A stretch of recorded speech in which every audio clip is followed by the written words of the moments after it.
You're only ever one decision away from transforming anything about your life, one strategy away from accomplishing any outcome, generating any result. Right? It's a beautiful thing. Let's look at breakdown. All right. People break down in life when they focus on themselves, when they focus on their past self, who they once were, not in a healthy way. If we're focusing on who we were at some point yesteryear, i.e., when I was 11 years old, Mummy and Daddy told me that I was immature, that I was going to grow up to become like, alcoholic uncle, that I was going to amount to much, then, if I stay focused on these things, then how am I going to feel? Well, I'm looking at a proposed self-image that someone else has imposed on me, right? Self-esteem crushes. This is kind of based upon historic or my interpretation of my history, experiences I've actually had. That might very well have been who I was back then. But unless I'm filling myself full of new ideas and committing to the process of growth, then I'm never going to see opportunity or any reason why I would want to look beyond this person I once was and become someone greater or someone new. All right? We're all in this constant state of flux. We're constantly evolving and changing. Life is all about change. It's all about evolve. People break down when they stop changing, when they stop evolving. Do you know that change is the only constant in life? All right? But it's the one constant that most people do everything within their power to avoid and resist.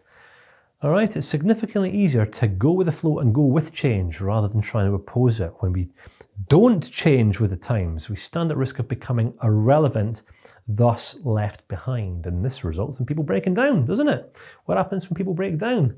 Self-esteem drops. What happens when self-esteem drops? Anxiety and fear, apprehension, sadness, dismay, despair, sorrow, depression creeps in. And if a person is not educated, if a person is not wise, they're going to go and speak to one of the mindless experts out there and walk away with a brand new, all singing, all dancing mental health disorder. All right. Next thing, they're going through life desperately needing gratification, want to feel happy, motivated essentially by just breaking away from the pain they experience today, wanting just to feel a little bit happier about their meaningless existence. Sometimes what you'll find is some people end up developing an attitude of entitlement. They've been victimized. The world has dealt them such a tough hand. They're entitled to more than this. Someone should come along and fix their lives and heal them and give them something and create opportunity for them. And when we encounter people like this, they're just the kind of people that we fob off. There are some people, some levels of attitude that, as we start out on this growth journey, that we just have no time for. All right. Hence the reason people who are crushed, people who are sad, can crawl around in the dirt, in the muddy puddles for as long as they want to. But until the desire to change becomes greater than the desire to stay as they are, nothing's going to change for them. And some people will die this way. Listen, we only get one life. We get one shot at life. Why would we not want to run at life with everything that we have? All right. Many people don't, and many people grow old, isolated and alone. Bad things happen. Shit happens. All right. Some people don't get on with it. Some people don't get over it. Some people cling on to the things that happened at some point in the past and, this thing happened to me. I've got my old man story. I was victimized. I had my narcissistic wife or my narcissistic husband. And you've got no idea how tough things were for me. Couldn't really care less about everything else that's going on in the world. Tell you one of the most disgusting things, when I felt, it was the day I really became so disgusted with the attitude that so many people take towards life. It doesn't really matter, how you define yourself. There will be, as I say, we've talked about this so many times now. This is the mentality and the maturity of some people.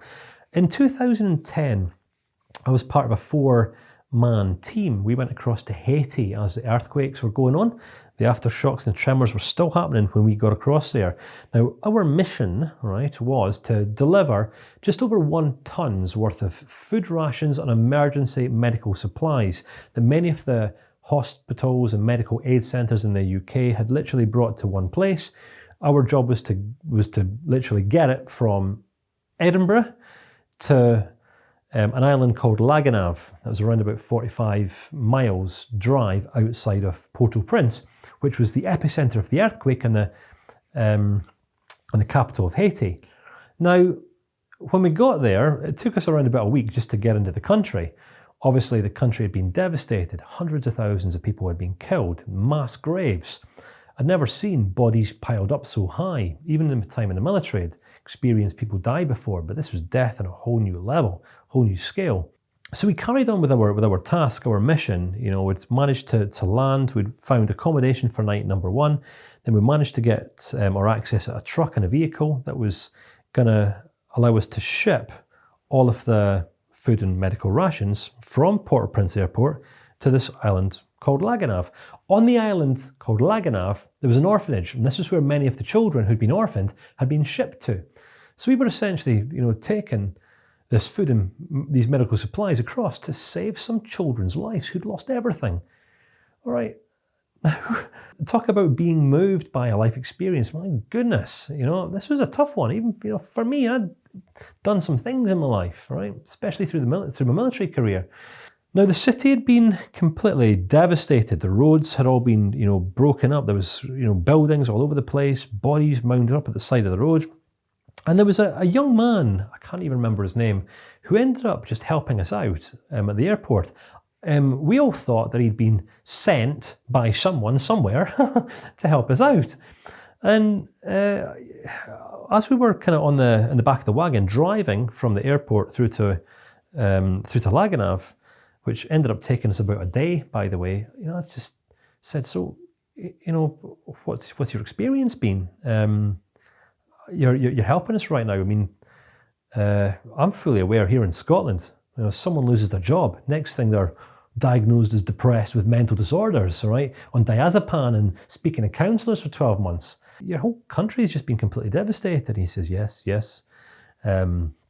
I lost my wife, I lost my children, I've lost my home, I've lost my livestock, I've lost my parents, lost everything. All right, I think I mentioned this earlier on. The guy went out for a walk and, came back from the walk having lost everything. Everyone that he loved and cared about had died. And here he was serving 4 guys from Scotland who'd brought across some food rations and some medical supplies to try and save some kids. Now, we were across there thinking we were like heroes or something, doing something really heroic. This entire nation had been devastated, right? A huge percentage of the people had been killed, literally in moments few. And this guy here, it was just working so hard, serving us so we could get these supplies through to these children. And I says, how are you able to function? How? And he goes, well, I've learned over the last few days that when a man loses everything, all he has left to do is give. When a man loses everything, all he has left to do is give. My goodness, talk about being humbled. Ooh, that was like a punch in the kidneys. So it was. Because around about 2 weeks later, I returned home to Scotland, and there's people sitting on the streets in a country, in a welfare state. No one has any excuse for calling themselves homeless. Everyone gets a home in Scotland. My goodness, you can not work through choice and get handed out universal credits, which is more than enough money to pay your bills and keep you in food. People sit around defining themselves, I'm homeless, just sponging off people. All right, it's disgusting. People walking around with mental disorders, mental health charities. Let's talk about your anxiety and your stress. Why are you anxious? Why are you stressed? Oh, I'm not sure if I'm going to have enough money to pay my bills in 12 months' time. I might lose my house in 3 months' time. All right, different levels of maturity, different capacities in life. All right, my goodness. What do you think it would have looked like if every single man and woman who lost someone in Haiti suddenly went depressed or contracted a mental illness? Where would all the professionals be? There was none. They were all wiped out. They were all killed. All right, very different culture, very different times, an experience that most people couldn't relate to.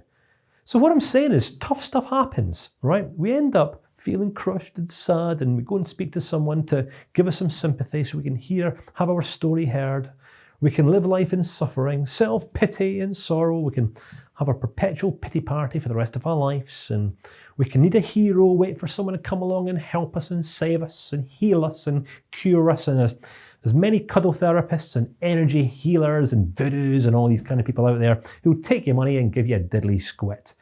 All right? As you devote your life to this breakdown. And that might sound a little bit doom and gloom. Sorry if I've just dampened your, your tea party. But what's the alternative? Breakthrough. All right? Breakthrough. What is breakthrough? Breakthrough is a decision, isn't it? All this stuff's happened to me. I can allow myself to be crushed by this stuff, or I can use this stuff as a foundation upon which I build and construct the rest of my life upon. When a man loses everything, all that a man has left to do is give. All right? Do you know why people break down in life? Because they don't get what they want. I've never had a conversation with a person finding themselves as depressed. Depressed? Why are you depressed? Because I have a condition and an illness. Why are you depressed? Really? Because you're getting what you want? What do you want that you're not getting? My relationships. So there's a connection between your relationships and your emotional state. There's a connection between your career, the depth of your relationships. And I'm not talking about anything here that we've not already discussed. I'm just pulling it all together. We focus on what we don't have. We focus on what we don't want. We focus on what we don't like. We focus on how we've been undermined in the past. We focus on all these things that we don't want in our life anymore. We focus on the pain, and guess how we feel? What we focus on, we feel. Or we focus on what we want. We focus on how we can grow. We focus on the strategies that we need to develop to live more effective and balanced and structured lives. We focus on developing more discipline. We focus on developing a little bit more grit, on strengthening our backbone, on growing in maturity and consistency and character and responsibility and decisiveness and in strength. Not just so we can live happy lives, but so that at some point in the future, other people might find us the kind of people inspirational. They might come and do their interviews on us, to model us. But no one wants to know how these guys are getting the results that they're getting, because they're not even remotely inspiring. They're boring, most of them. All right? So we break through when we commit to a vision or a purpose or an idea or an objective or a goal. Doesn't matter what it is. All right? The point is just getting started. The point is just getting going. All right? We take one step, and then we take another, and then we take another step, and then we take another step. And over time, we might start picking up pace. We might break into a mile jog. Who knows? At some point, we might even start sprinting. Right? And here's a fascinating thing about moving forward in life. If you want to go fast, go it alone. If you want to go far, you can only move forward effectively if you've got a general sense of direction of the, way in which you want to travel. Dreams, aspirations. Who could you become? Who do you want to become? How much desire do you have to change something about your life? Have you hit rock bottom hard enough yet? Or do you just need to hit rock bottom a little bit harder? Have you not yet learned that this ain't going to serve you? This is hard work, which is why most people don't choose this option. All right? This is easy. All we need to do here is just sit down, feel sorry for ourselves and change nothing. Wait for someone else to come along and fix us or change us. All right? The mindless approach to life. Hard work, effort, persistence, perseverance, grit, investment. This is going to cost you. This is going to cost you something. You're going to have to give something up if you want to break through and you want to make progress in any area of your life. Do you remember the life planning or the life balance workbook?